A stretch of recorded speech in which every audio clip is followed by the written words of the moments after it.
Hi there, Biology 20 students. Mrs. McDonald here.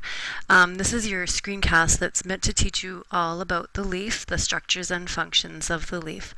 So this website is from the Learn Alberta website, and you should have the username and password, and if you don't, you can let me know.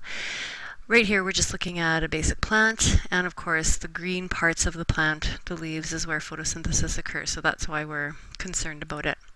So if we take a cross-section of a leaf, and you see where the cross-section is being taken, we get an image that looks like this. So the labels are all on for this, so if you've got your worksheet in front of you, you can start filling out some of these structures, and you can see that the cuticle layer is not included here, but the cuticle is that thin waxy covering that prevents the leaf from drying out. There's the upper epidermis, and epidermis is, think of it as another name for skin. So here's the upper epidermis, and you can see it's made of several flat-shaped cells, and they're transparent so that light can pass through.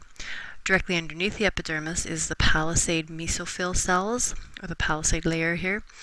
And you can see they're very tightly packed, and inside, if you look closely, you can see there's a lot of chloroplasts inside.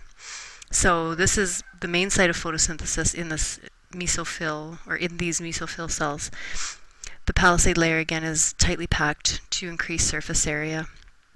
Underneath is the spongy layer, and there's lots of spaces because we want some air spaces for the carbon dioxide to diffuse in and for the oxygen waste gas to diffuse out. Underneath the spongy layer is the lower epidermis, similar to the upper epidermis, of course, just thin flat cells, and there is another cuticle layer on the bottom, and again the cuticle layer is thin waxy covering that's meant to prevent the leaf from drying out. For gas exchange, we have these stomata. So stomata are composed of two guard cells, which are open and close depending on moisture conditions, and then the opening is called the stoma. And then also in the leaf we have the vascular bundle, or the veins, if you want to think of them as veins, and they're composed of two types of vascular tissue. There's the xylem and the phloem.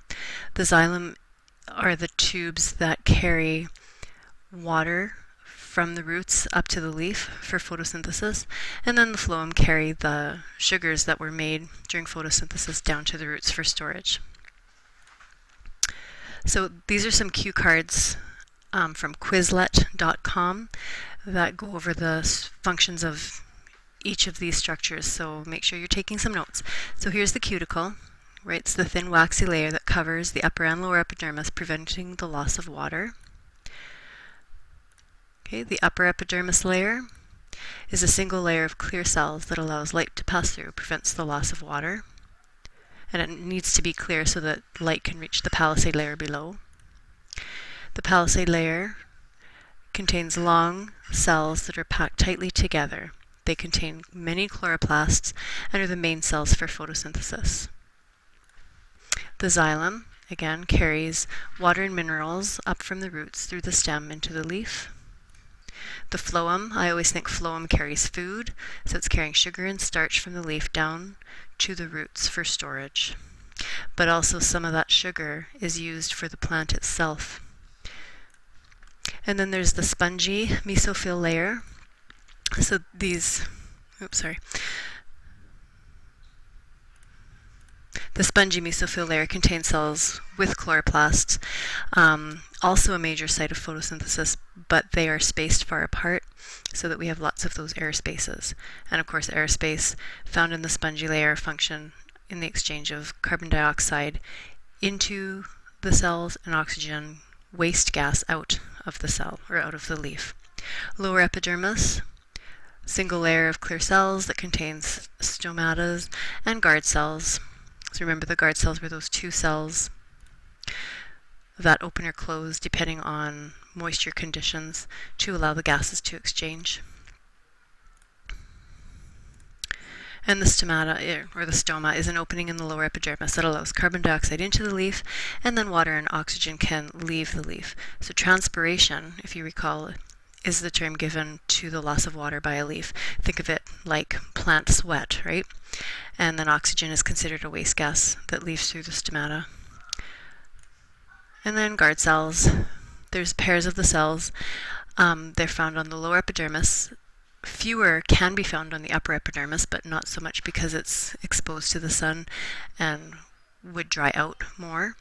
So they're on the lower epidermis, responsible for forming the stoma. That's the openings in the bottom of the leaf. During the day, they produce sugar by photosynthesis because they contain some chloroplasts, and that causes the walls to curve inward and away from each other, creating a space between the cells called the stoma. At night, the process is reversed and the stoma closes. So at night, the plant cell is actually undergoing cellular respiration. All right, so make sure you filled out your homework sheet and you've answered all the questions, and turn it in to me tomorrow.